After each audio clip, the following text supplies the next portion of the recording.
Welcome to Spinning Back Clique, where each week here at MMA Junkie, we take a spin through the biggest stories in MMA. On today's episode, Jon Jones at UFC 300. It was talked about. It ain't happening, though. Conor McGregor at UFC 300, or International Fight Week, or the fall of 2024. Yeah. Sean Strickland versus Sneeko went down, and then Sean Strickland had words with Machine Gun Kelly. What's going on here? It's been a crazy week. Gorgeous Georgia here on the con, and look at the distinguished panel we have for you today to discuss all these topics. SBC creator goes from MMA Junkie Radio. He's in Las Vegas. Down in the 305, it's Danny Segura. Check out his popular show in Espanol, Hablemos MMA. And Farah Hanoun is back, our international superstar reporter. She joins us as well. Cold Coffee is on the ones and twos. Shout out to him too, man. He kicked some butt for during Super Bowl week. We kind of handed him off to the sports side. Shout out to Cold Coffee. But before we get started, folks, with these topics, if you could kindly hit that like button, you'd help begin my healing process. I'm just not right today after my 49ers took a loss in the Super Bowl yesterday. So hit the like and you'll help me start the grieving process. All right, guys, we have a UFC 300 main event update. So Jon Jones said he was offered a spot on the card and he turned it down. UFC President Dana White revealed that after a recent Power Slap event as well. This has been a big struggle and they are still working on the card. Tickets go on sale February 22nd, so in 10 days. How much pressure do you guys think is mounting at this point, and what's the most realistic choice at this point? Fada, you lead off.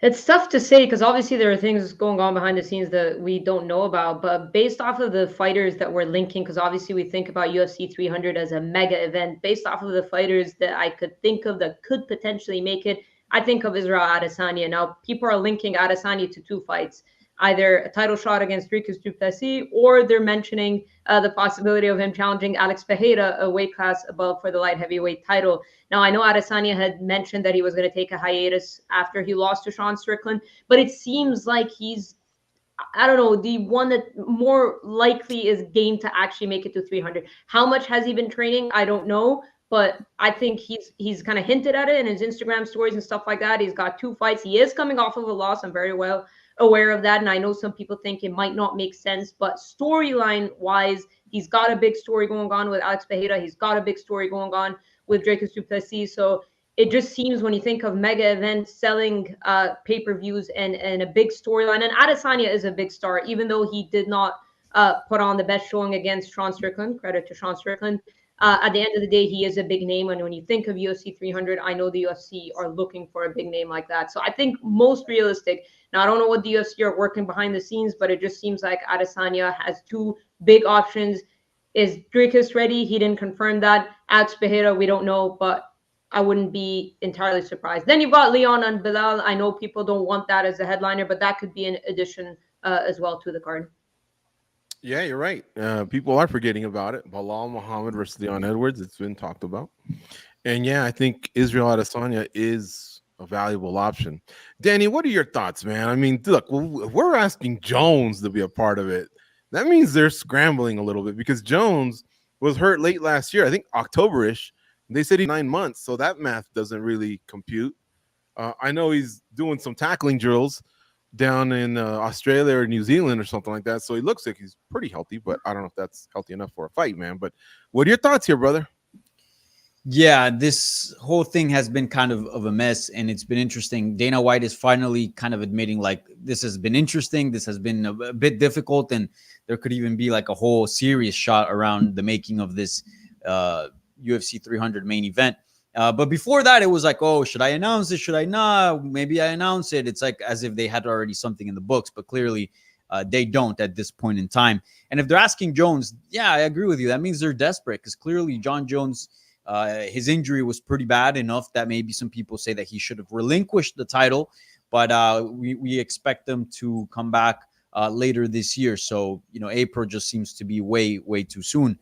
Honestly, I think the most realistic expectation here is that nothing happens, that the card that we see right now more or less stays the same as far as the big fights, the big draws. I can see them adding some good, interesting fights that could maybe fill in on the main card or be some good prelims card, prelim bout, sorry. But I don't see them pulling off a big main event fight at this point in time. I think the card is going to stay the way it is. I think that's the more realistic expectation. Because if we look at what's going on right now, Jones is out. McGregor, they're saying that he's going to return in fall or later this year. And it just seems like Nate Diaz is not signed to the UFC. It just seems like all their big stars right now are unavailable. Plus, you got UFC 299, which is already stacked. So making a lot more difficult to make big fights since they already have a lot of big fights happening there. So, yeah, I just see UFC 300 staying the way it is. And look, it might not be the mega card that we hope for, but it's still a pretty damn good card. And I'm sure everyone's going to watch. Danny, let me go back to you for a follow-up. Joseph Boza in the chat room. And by the way, if you're watching on Facebook or YouTube, you can ask questions, leave comments. Better ones obviously get priority. He asked a good one. He says, is Dana full of it? And sooner rather than later, we'll find out that it's Conor in the main event. So again, could that Jones thing just be putting pressure on McGregor, you think? Or do you think that's how serious Conor's not at UFC 300, that they're already going to Jones and moving to, other options? Yeah, I think that could be part of it. I think there could be some negotiations in play, but if you're going to announce a Conor McGregor fight, you want to do that with as much as anticipation as possible, because any tweet about the date, any Instagram post about the date is going to promote it greatly, given that McGregor is obviously such a huge star. So that could be a possibility, but I think they just look at UFC 300 and say, look, we can make a good buck here just because it's 300 plus it's already a stacked card. It's probably one of the best cards we've seen, period, in recent times. And you can also get a Conor McGregor return down the line. So UFC 300, just the name alone will sell itself. So why put McGregor on there and kind of put all your eggs in one basket when you can make, a couple baskets and maybe make a little bit more? So is it possible? Sure. But I see it highly unlikely. Again, I think UFC 300 is more or less going to stay the way it is.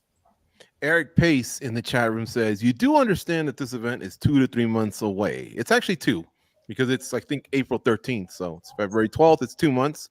But then there's a point here being made by Joseph Boza. Again, shout out to that guy. Fist bump. He says, look, on Monday, the following Monday, I believe, tickets are going to go on sale to Fight Club members.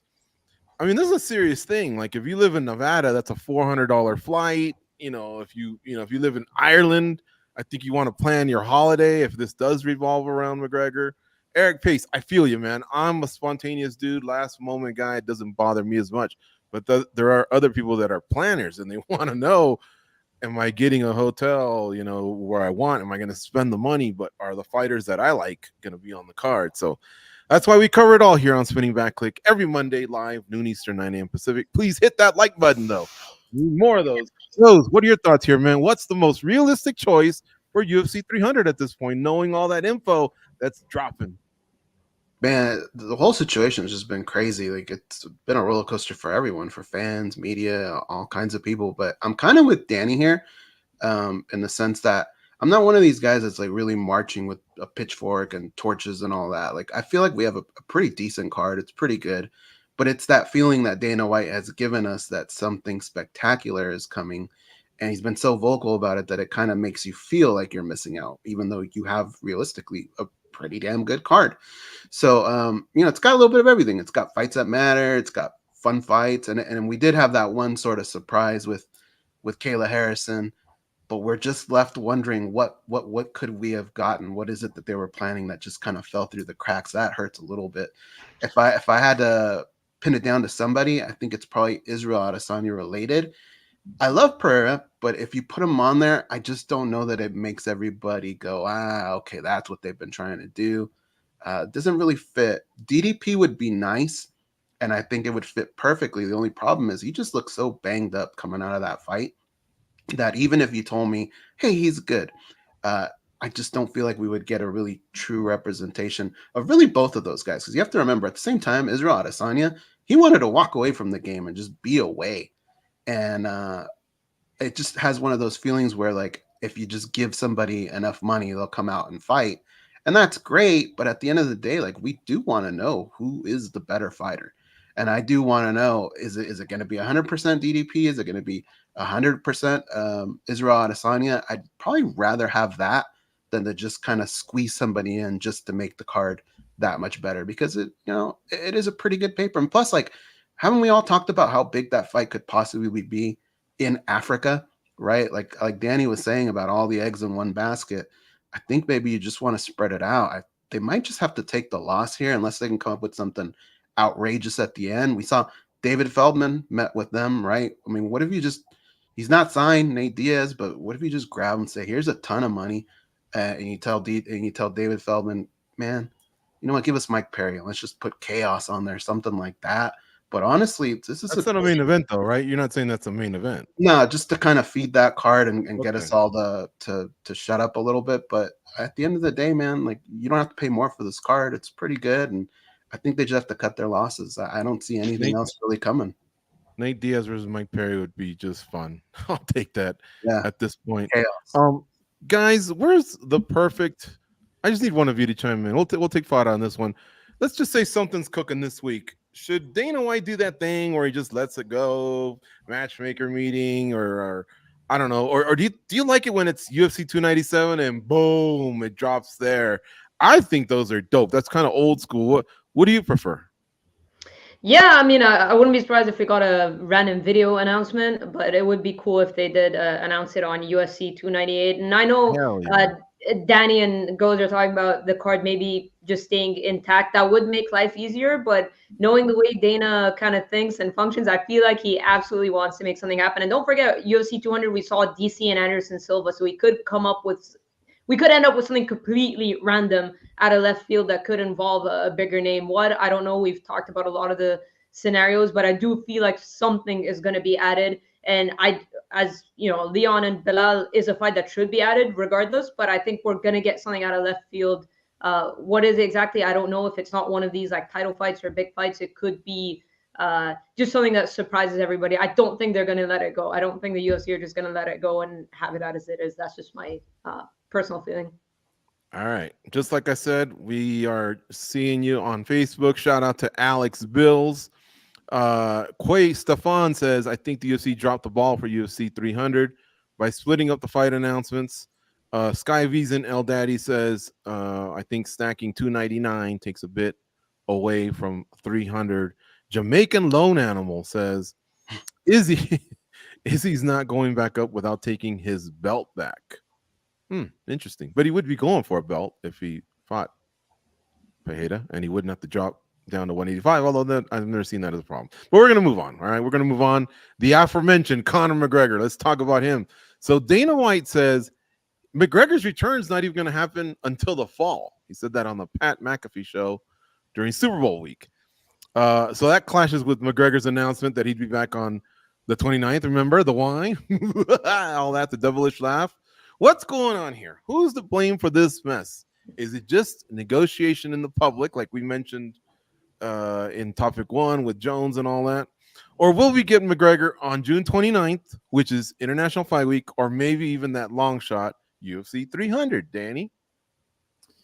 Yeah, who the hell knows what's happening? It seems like, McGregor is, if it was up to him, he'd return tomorrow, and the UFC and Dana White are more like, oh, I don't know, let's see. Something's going on. I don't know what is, but something's going on, and it's quite surprising because you would think that the UFC would want to do anything and everything possible to make a Conor McGregor return happen, given that he's easily their biggest star and their biggest draw. And he is getting older. He's up there in age. I believe he's like 35 or so. And given the amount of money that he's made, I don't imagine him having a lengthy career. I don't think he's going to be like Jim Miller and fight for 5 more years and log in a bunch of fights. So you want to use that and utilize his time as effectively as possible. And I don't think that's being done clearly. Look, at this point, given the sentiment that I've seen from the fan base regarding the USADA and the 6 months and all that, I don't feel like a lot of people care about it. Chandler doesn't care about it. Just make it happen. Have him return. Have him fight Chandler. I think I'm pretty tired at this point of discussing this over and over and over again. But again, we don't know what's going on. Is it a UFC issue? Is it a Conor McGregor issue? We don't know. Mhm. All right. Goes, what do you think, man? What is going on here? Dude, the fall? Are you kidding me? That's over 2 years. It's now pushing 2.5. Yeah, man, this situation's just been an overall crap fest. But it could be a little bit of everything, right? Negotiations. I think some of it is mind games too for his opponent, Michael Chandler. I think he just kind of likes to keep his name out there and be relevant because at the end of the day, Conor McGregor hasn't fought in forever, you guys. And this is a guy, like in this sport, there are huge egos, man. If you look at just this week, right? Like look at Power Slap and some of the celebrities that were there, the Super Bowl being in town. Like you saw the pressure that probably puts on Dana White. Imagine Conor McGregor. He was one of the biggest storylines in sports. He was on the Forbes list. And you look at the landscape of sports right now, you're just getting passed up, right? Like you look at Patrick Mahomes, he just won another Super Bowl, right? Sorry, George. You can't say the Super Bowl without saying Taylor Swift. Ohtani signed a massive deal. The NFL draft is coming up. Messi, Ronaldo, Mbappe, and never stop talking about them. And in combat sports, look at Francis Ngannou, what he did in boxing and PFL and Bellator. Like, I think he's just kind of noticing that little by little, his name just doesn't mean as much anymore. So he puts out things on social media to kind of keep it out there. But, like Danny just said, like, it's kind of just getting old. We just want to see something at this point. The UFC, you can't complain. You created this monster, right? And they kind of go back and forth in this way. But what we've seen in the past is at the end of the day, they just kind of end up with some sort of happy ending. Everybody's happy. The fans are happy. The UFC makes money. Conor McGregor makes money. But boy, we just feel like we're so far away from those days. And when we finally get this guy back, let's just say today that fight is signed. We still have to hope for them to make it through the camp, get to the fight. And then you want to see a little bit of what we were used to seeing from both of these guys. They're a little bit older now.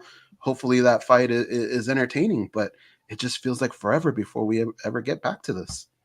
Goes, you think it's the fall, International Fight Week, or 300? If you had to pick one right now, I gave you $100 and you could just bet one of those three. Which one would you bet it?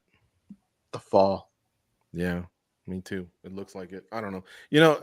I was wrong. It's actually going to be 3.5 years if he fights in the fall of 2024. That is just sad, man. I mean, if his leg ain't ready to go, I get that, but that's never seemed to have been the deal as of late. Pada, what do you think here? What it is messy, man, with McGregor. When he said the fall, I think it blew a lot of people away. Yeah, I think at this point, like nobody knows. It's just going to be a matter of postponing. The fact that we're even throwing names like Nate Diaz as a possible opponent for Conor's return, and it's not like 100% cemented Michael Chandler, is part of the problem. Just kind of shows that there are so many unknowns, and what is really going on, I have no idea. I wouldn't be surprised if it ended up being June 29. I know Dana mentioned the fall, but it's like nobody's really clarifying what the exact holdup is because Conor was making it seem like he was being kept out of his livelihood and he wants to compete and he's ready to go. So if he's ready to go, why not UFC 300, right? So what is really happening? I have no idea. It just kind of, judging just by the comment section we're seeing here in this video, it seems like people are kind of tired of waiting. And, I mean, when they finally announce it, when he's finally going to compete, people are going to watch, let's be real. But it just feels like people are tired of hearing about this because we've been hearing about it for years. Ultimate Fighter seems like ages ago, and they filmed it even way before it got aired. So I have no idea what's going on. But if I'm gonna take a guess, I don't gamble. But if I'm gonna take a guess, I would say I wouldn't be surprised if it was June 29. Okay. This is for any of you. If Chandler were to just go, okay, my mind's set on the fact that I'm still fighting McGregor in the fall, but you know what? I'm ready to go right now. Who would you give him now and then allow him to still fight McGregor if that fight could still be preserved? Is there a name out there right now that you would tell Chandler, go fight that guy, man? Stay busy. Anybody?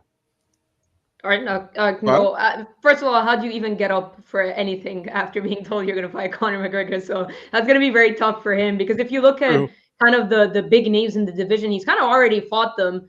He's fought Dustin Poirier. He's fought Justin Gaethje. I mean, those are the fights that would have gotten people excited. Even if you look down, he's not going to want to fight someone way down in the rankings. Granted, I know he's not on an 8-fight winning streak or anything like that, but the highest ranked guy that I could think of that could excite him would be maybe Fiziev, but didn't they train together? in Florida. I don't even know if he'd fight him. You could think maybe Beneil Dariush. He's already fought Dan Hooker, who's got one of the more notable names in the division when you go down the ranking. So I don't even know. He's fought Charles Oliveira already. I just don't even know where Chandler would go.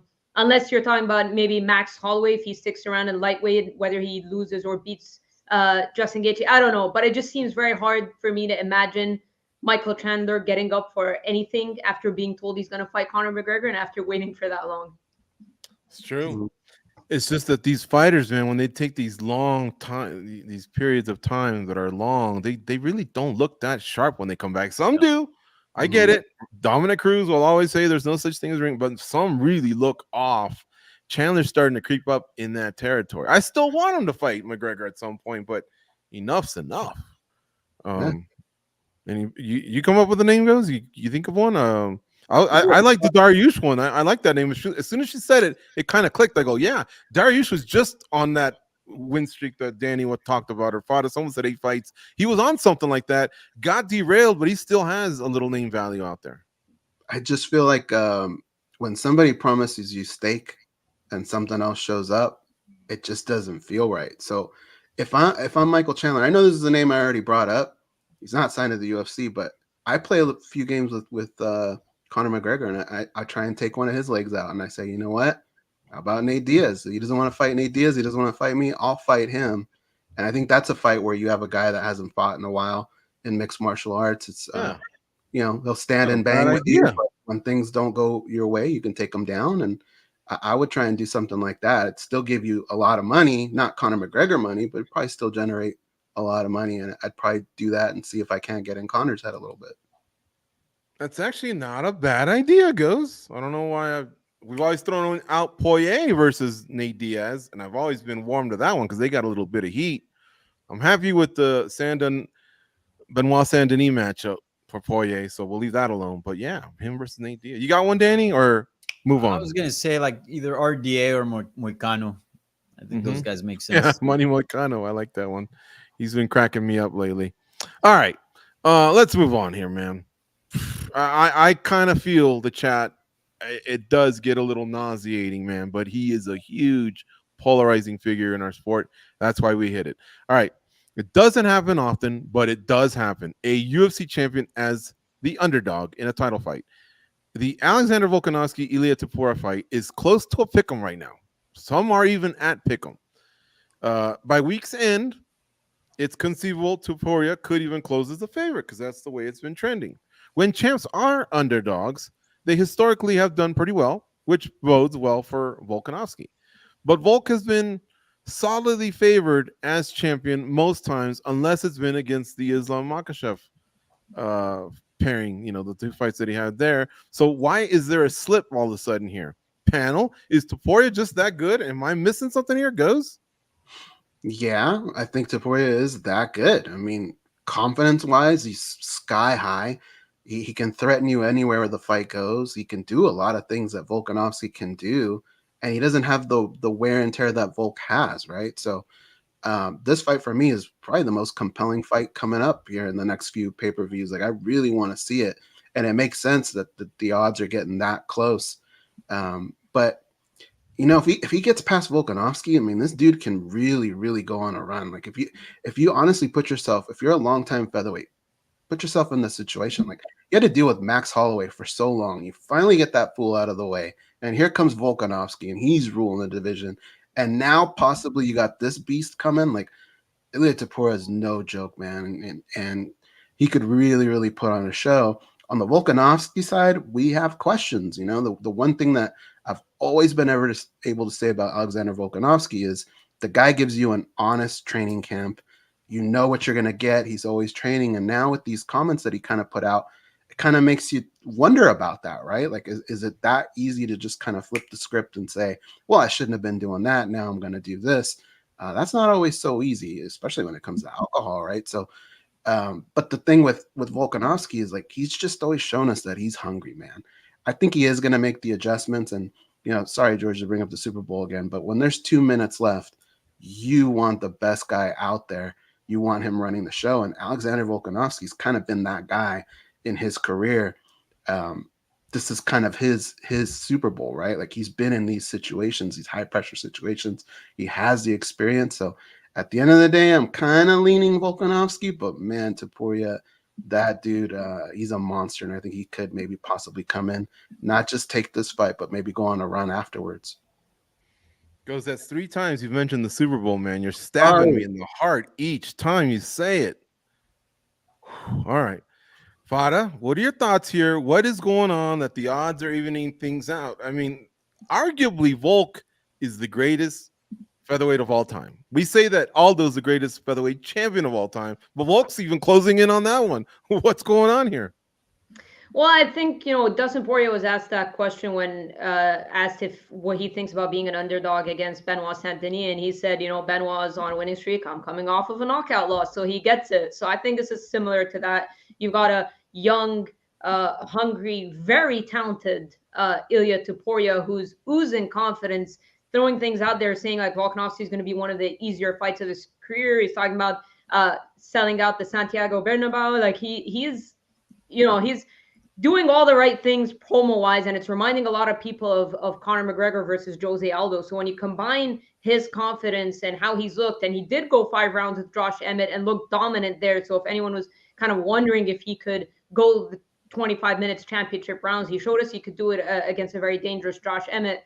And then you've got Volkanovski, who's coming off of a knockout loss, did open up a lot. He spoke about his mental state, which a lot of people kind of questioned and looked at his weakness. He was giving us a part of an athlete's life that we don't tend to hear. And obviously a lot of people took it and started to question his mindset. But Volkanovski's always said, give me a guy, a clear-cut contender. He said it before kind of every interview leading into his fight. He wants a clear-cut contender. He does see Ilia as that guy. So he's 100% taking him serious. He knows how dangerous he is, but wants to humble him. He wants to show him that there are levels to this. But Ilia Topuria is extremely talented. He's very well-rounded, burst into the scene as a very good grappler, very good submission guy. And then I covered his final fight before he got signed to the UFC, where he scored his first career knockout, big overhand right knockout, and started falling in love with his boxing and showed us how good of a striker he is. Not just a guy that has power, but also a technical boxer. I know he doesn't really kick too much. So I understand why the odds are close. Topuria is extremely talented, but I do believe a lot of people are counting Volkanovski out.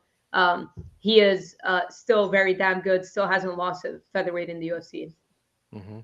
All right, Danny, what are your thoughts here, man? I know you big believer in Topuria's skills, and I'll really reveal. We spoke a little bit. You feel like this might be a passing of the torch time? What do you think, man? You think that why are the odds though? The odds usually favor the champ. Yeah. I just want to make a quick parenthesis here. Renato Moicano is actually watching live in the chat. He's down to fight Michael Chandler, my suggestion. So we got one side verbally agreed, but he does believe that Chandler is eventually going to fight Conor McGregor. We'll see. I have some doubt given that it's been such a long time and we haven't seen that fight happen, but we'll see what happens. But Moicano knows what's up. Obviously, knows where the good content's at, so he's out here tuning into Spinning Back Clique. Anyways, parentheses closed. Back to Ilia Topuria versus Volkanovski. Yeah, I think the odds very much reflect how I'm feeling. I think this is a 50-50 fight, and I've been calling it for a while. Ilia Topuria is going to fight for a UFC championship belt, and he's going to be champion. That I have no doubt in my mind that he's going to be champion of the UFC. However, will it be this time around?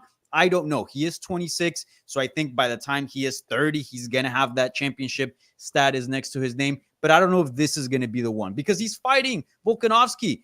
That's probably the second toughest fight that you can get in the sport. I think the first one's Makhachev. And obviously, that's going to make things a little bit tricky. But keep in mind that Volkanovski is 35 years old, turning 36 this year. We've seen a lot of champions around that age lose their titles. He is 1-2 in 2023, and one of those losses came via knockout, which was his recent one. And then we hear comments about his mental health, which are all obviously very unfortunate, that he was drinking every day and all these stuff that he himself is saying that is very out of character. So you wonder, where's his mind at? The age, the losses, the mentality, and all that contributes to making this fight a lot more even. But even if you just put that to a side, you got to highlight Ilia Topuria himself. He is easily the most versatile guy that Volkanovski has faced as a champion. I know that, Max Holloway's out there, Jair, and there's very good fighters that he's fought, of course. But in terms of adding all the abilities together, Topuria is the best of them all. Topuria is a jiu-jitsu black belt. He's got a great submission game, great takedowns, great boxing, power, cardio, fight IQ. I mean, if you just add all the points, all the tallies from the skill points, he is definitely the most versatile, most well-rounded guy Volkanovski has ever fought as a champion. So, this fight's a pick'em, and everything points out that this is going to be a passing of the torch. So right now, I'm going with Ilia Topuria, but tomorrow I may change my pick. I don't know. This is a very, very close fight, but I wouldn't be surprised at all if Volkanovski loses his belt on Saturday. Wow. All right. Girls, let me ask you something. Alexander Volkanovski has a lot of questions around him going into UFC 298, but he does seem to be embracing them, right? He did the promo about him being too old. That was pretty amazing.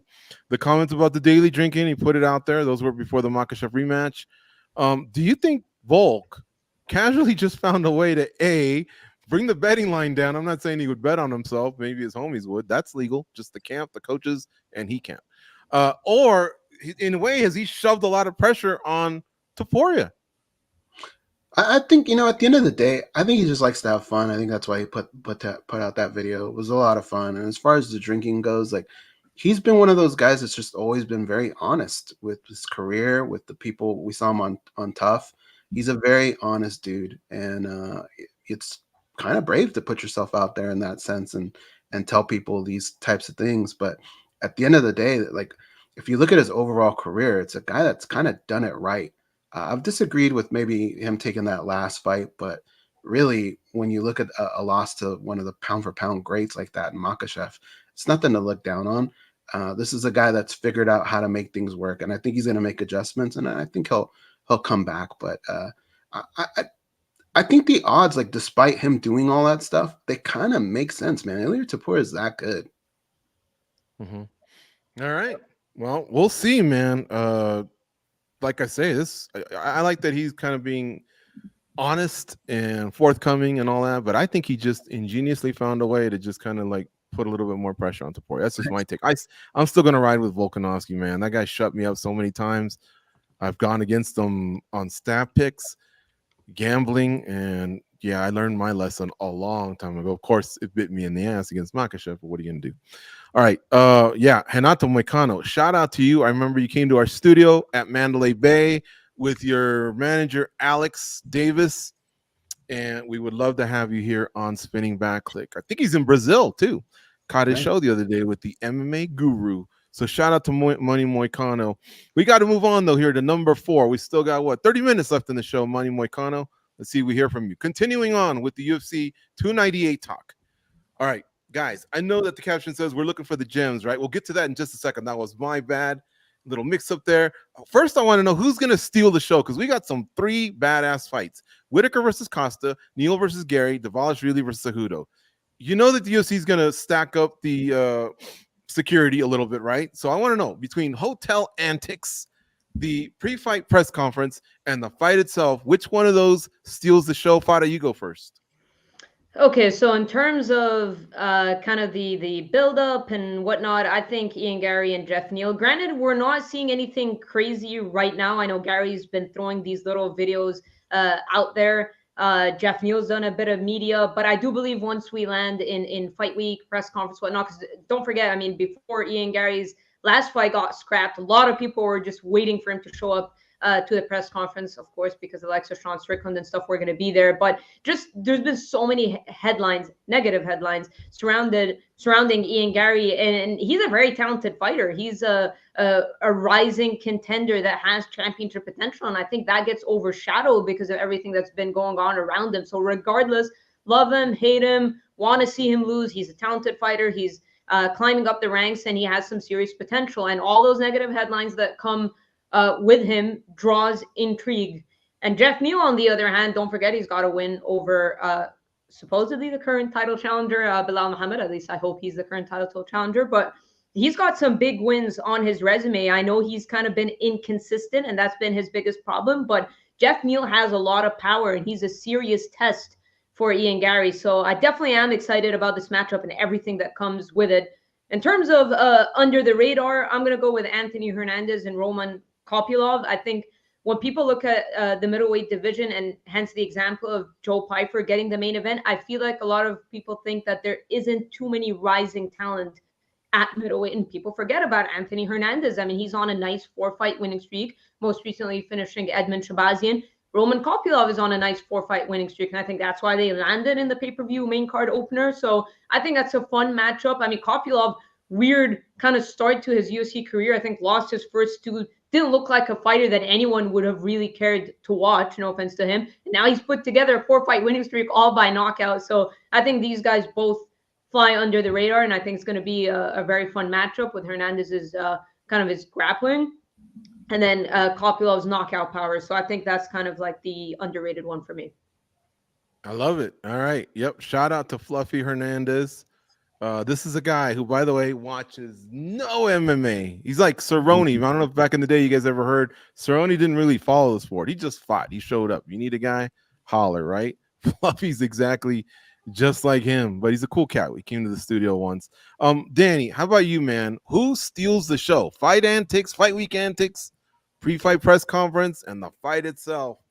Mix that all in the blender. Which one of these three matchups I mentioned steals the show? And then if you got a gem, share it.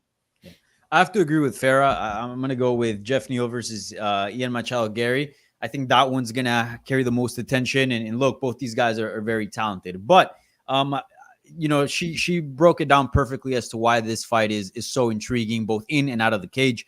But I'm going to highlight Robert Whittaker versus Paulo Costa because I think this is a fantastic fight. And it might not be getting the love that it should given the noise around the other matchups.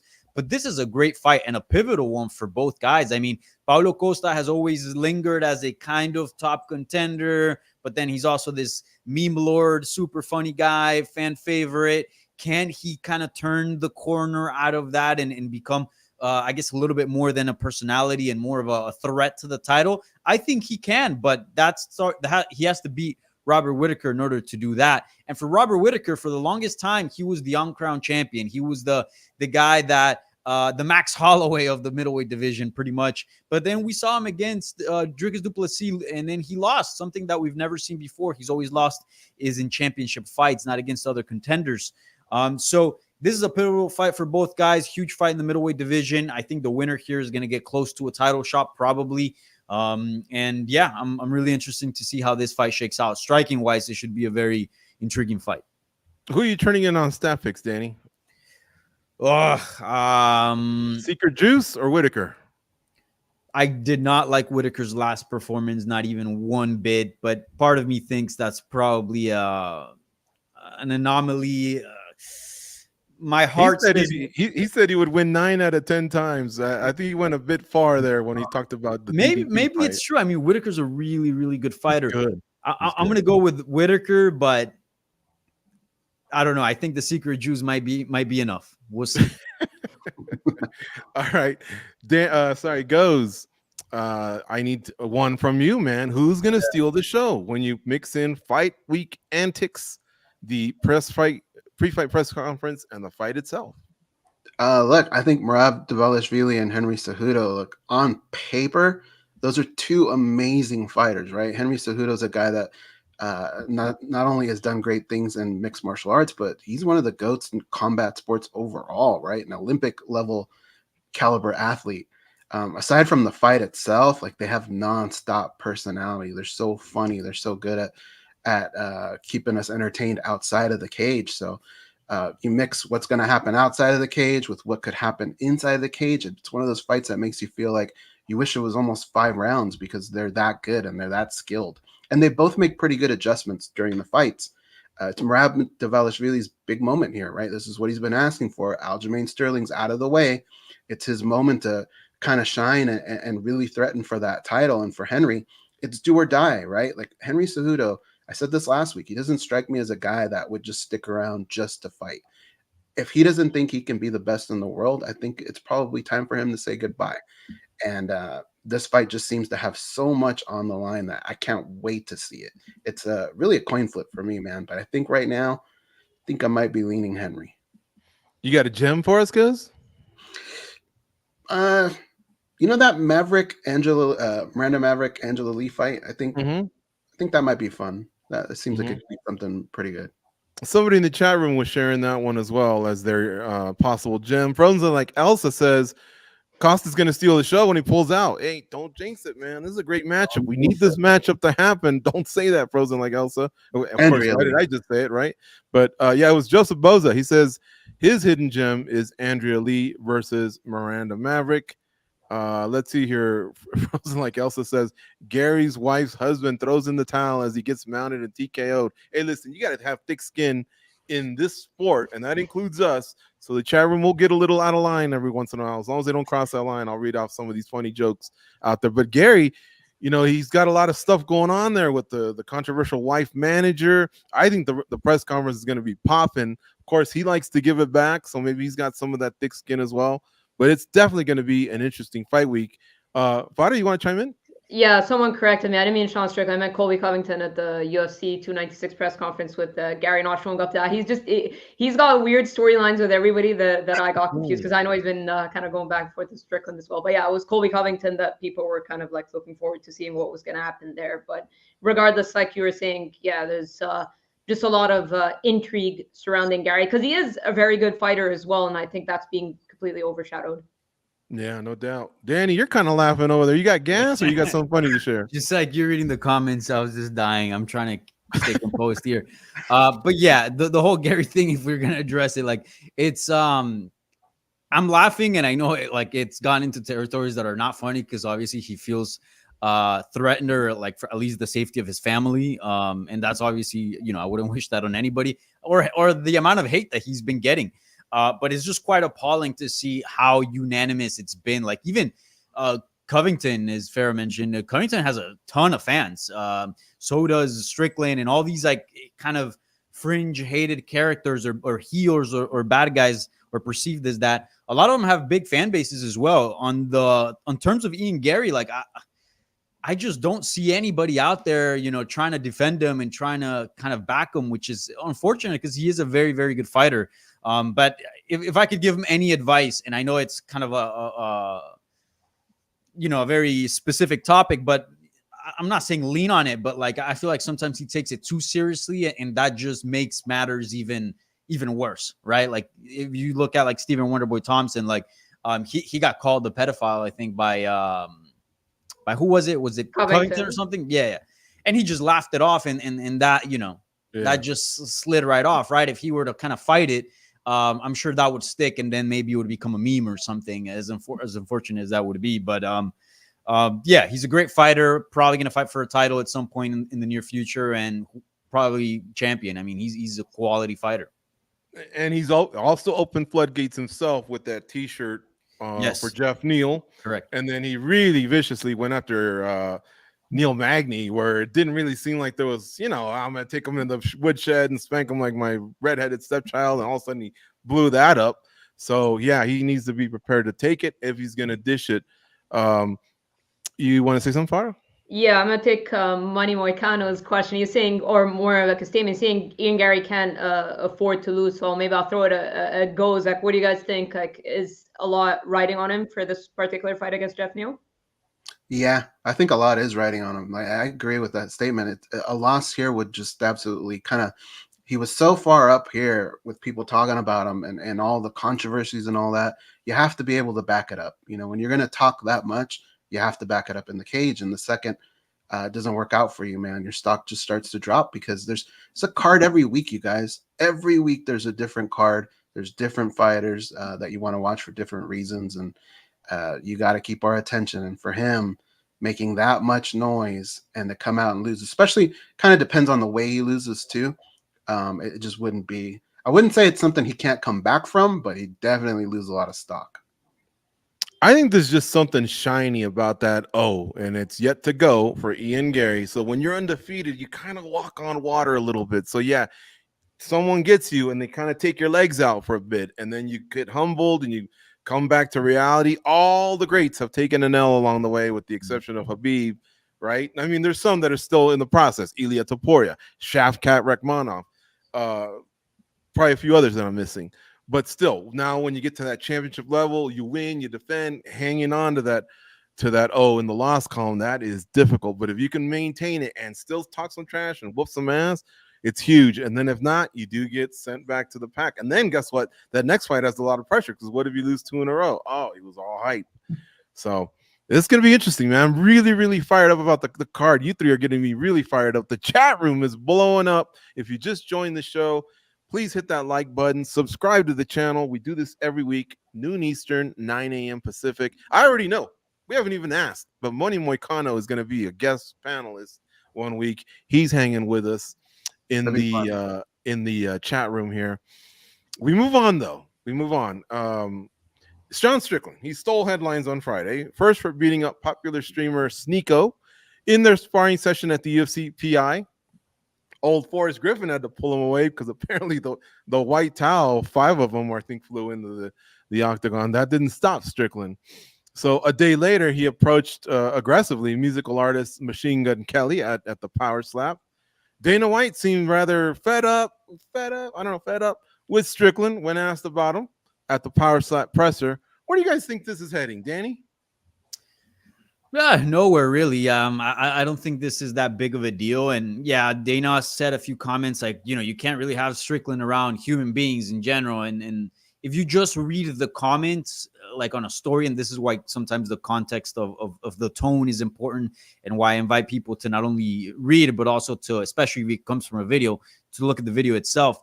I feel like Dana kind of likes to play this role when it comes to Strickland of like, kind of like a fatherly role and rolling his eyes and what again, this guy. But I don't think he minds it, to be honest. I think if he did, he would have addressed it privately and we would have seen a change, right? Clearly we know his stance on free speech and policing fighters' comments. I don't think nothing's going to happen from it. Sean Strickland is going to keep getting into these situations.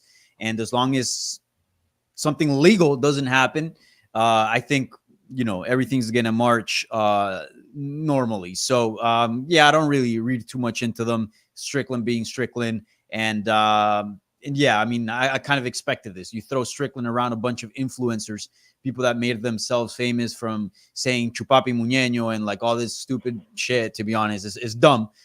Look, I don't agree with Strickland on a lot of stuff, but if something I agree on with him, it's on kind of like the influencer culture and hating on that, to be honest. Look at the type of access like the promotion is giving, right, to certain people rather than other people that could probably do real work. So anyways, I agree with him. Like, yeah, like you put a bunch of influencers, in front of them and people just trying to do hype stuff and things for the web and clips and all that. Like, you're going to get some stupid comments. So, yeah, I just think it's business as usual. Dude, I'm so out of the loop. I don't even know who Sneeko is, but I did see the video. Goes, what do you think, man? Is there really anything here? Like, is Strickland in any sort of trouble? Is he getting on Dana White's first nerve? He's not on his last nerve, but on his first nerve? I don't know. I think as long as he's making the company money, they're just going to look the other way. The Sneeko thing, I don't really get it. I mean, there's nothing really to prove on either side. Sean went a little hard on him, but that's Sean Strickland. I mean, what do you expect, right? You can't feel sorry for Sneeko. You walk into the lion's den, you can't expect them not to maul you, right? That's going to happen. Like, so there's no shock there. I do have to give him props for hanging around as long as he did. Like, he took some shots, dude. He did, yeah. Machine Gun Kelly, can't feel bad for him. He's dating Megan Fox. Like, he get beat up every day. He'd still be winning the game of life, right? So I think it's like, didn't they break up, or am I making that up? Maybe some fake news. I don't know. I think they're still together. I think they were at the Super Bowl. But like Sean, why you got to mention the Super Bowl again? Yeah, sorry. Sean Strickland admits it. He's not good around people. That's not his setting, and that's why he tries to kind of stay away from it. I mean, this didn't happen at the Grammys. It happened at Power Slap, right? Kind of like his territory. So I don't know that I could fault him so much. And Machine Gun Kelly, didn't he get into it with like Conor McGregor? So who knows? Maybe he's the guy that's got the problem. But luckily, Sean walked away in this instance, and all was good. But then it might come the day where he didn't walk away in the stands, right? Like, you just never know. So I guess if people are really concerned about this and really want change, like it can only come from Dana White, man. I think that's the only person he'd listen to. kind of weird, huh? He dropped Israel Adesanya in round 1, but he couldn't put down Sneeko. All right, Fada, what do you think, man? Is he even on his first nerve? I know he's not on his last nerve, but what do you think? Or does Dana White secretly love all this Strickland chaos? I mean, I don't know. Dana seems to really preach freedom of speech, right? So you're gonna get a lot of chaos. But as Danny said before, as long as it's not legal issues, I think it's fine. He did pull himself back. But I mean, would I be surprised if later on something happened and it did end up being legal? Because when it's fighters amongst fighters, I guess it's different when it's not the commission and stuff like that getting involved. I think you heard Drake is saying he didn't press charges or whatnot. So but when you're involving kind of like celebrities or whatever, it could get out of hand. But who knows? As of now, I think I don't think he's bothering him too much. I think he kind of just brushed it off lightly. Crisco Wild in the chat room says, I actually enjoyed watching Sneeko get beat up by Strickland. So, all right, yeah. What's Jamaican saying? Jamaican's out there causing a stir. He says, no way, he said, fatherly role. I'm not sure what he's talking about. All right, we move on to the additionals. We got some time here. UFC Fight Night 236 main event reaction, guys. Was Jack Hermansson's veteran savvy to come back?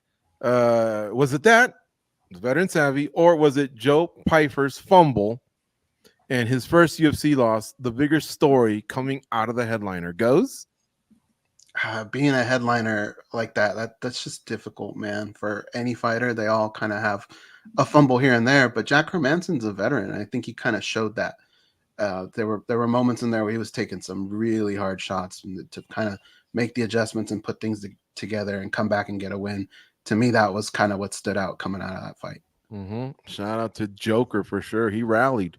Lost the first 2, came back and won the last 3, and there wasn't really any questions about it. Fada, what did you think? It was more Jack Hermansson being a veteran and savvy, or Pyfer too soon? I don't want to say use the word fumble, because I think Pyfer looked good early. So you can't look good for 2 rounds and make it seem like you were outclassed or you didn't belong there. But it is what Go said. You could tell that Jack Hermansson wasn't going hard in the beginning. He was standing with him. He wasn't desperately shooting for takedowns. He kind of knew it's exactly the way he pictured this would go. Like, let's get him tired and I'm going to take over eventually. And that's exactly what happened. So I think for Jack Hermansson, that's a veteran, a guy who's been in there with a lot of top guys. And he was banking on the fact that Pyfer was going to slow down, which could have been a risky thing, because that was an answer that a question that needed answering. And it played out exactly the way he thought. So I didn't think Pyfer looked bad or anything like that. He kind of slowed down, which is what Jack Hermansson expected. And that's just a veteran who's seen it all. Danny, was it the veteran savvy, or was it too soon for Pyfer? He fumbled it. I think it was a bit of both. I mean, you look at Hermansson, and I think his striking looked better than ever. I think he's getting better at this late stage. I do think he's improving. And I do think he just had a better strategy and game planning than Pyfer. And that's when you go, it was a bit too soon, right? A lot of the times what we find at the elite level, sure, you need skills to win, obviously, but a lot of it is strategy. I mean, we're just talking about Volkanovski. You know, it doesn't get more strategic than him. So I think Pyfer lacked that. You know, he looked good early, but he just had one gear. And once that started to not work for him, he didn't have a plan B to resort to, and it was all Hermansson from then. So I think it's a bit of both. I think that Hermansson is good. He's clearly getting better enough to promise a title run and become champion. I don't know, but certainly he's among the top 10 best fighters at 185 pounds. And Pyfer, clearly, by showing in that fight, he's not there yet.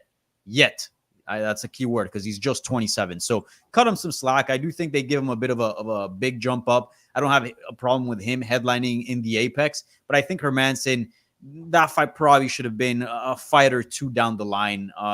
He did take a big jump in competition there, but I think Pyfer is a very good fighter, and I think he's going to be top 10 eventually. Just give him some time. You just made me think they're all fight nights, whether it's at the Apex or a city around the world. But yeah, you're right. There should be different main event levels for the Apex, and then the ones you go to Paris, France with, or London, England, or whatever. The Apex is your introduction, introduction to everything, right? And after that, you kind of start putting them in big arenas once they get comfortable in a smaller show like the Apex. Yeah, those are 2 different levels there of main eventing a fight night. Not that they haven't done it before and mixed them up, but still. Takero Man 91 says, I think it was a tough matchup and a big step up in competition for Piper. And Jamaican Lone Animal clears things up. He says, dude in the top right said Dana was doing a father role for Strickland. That's what I'm talking about. Get it right, Jamaican Lone Animal. I didn't just call you Jamaican Lone Human or the Haitian Lone Animal. I got it right. You're the Jamaican Lone Animal. That's Danny Segura. He's been on this show many times. He's the host of Vamos MMA. He's a veteran of the sport. And I've said his name, Danny, a few times. So he's not just the dude in the top right. Put some respect on my man's name. I'm just joking, man. All right, let's have some fun here. We got time for one more. Henry Cejudo parted ways with his longtime coach and friend, Eric Albarracin. The fighters, they change camps, they change coaches all the time, but this one took place on the countdown to the UFC 298 show. Was this move fair or foul by Triple C? What do you think, Fada? I mean, it doesn't surprise me coming. So, okay, something tells me they already knew. I don't think this was the first time Captain Eric has heard of this news.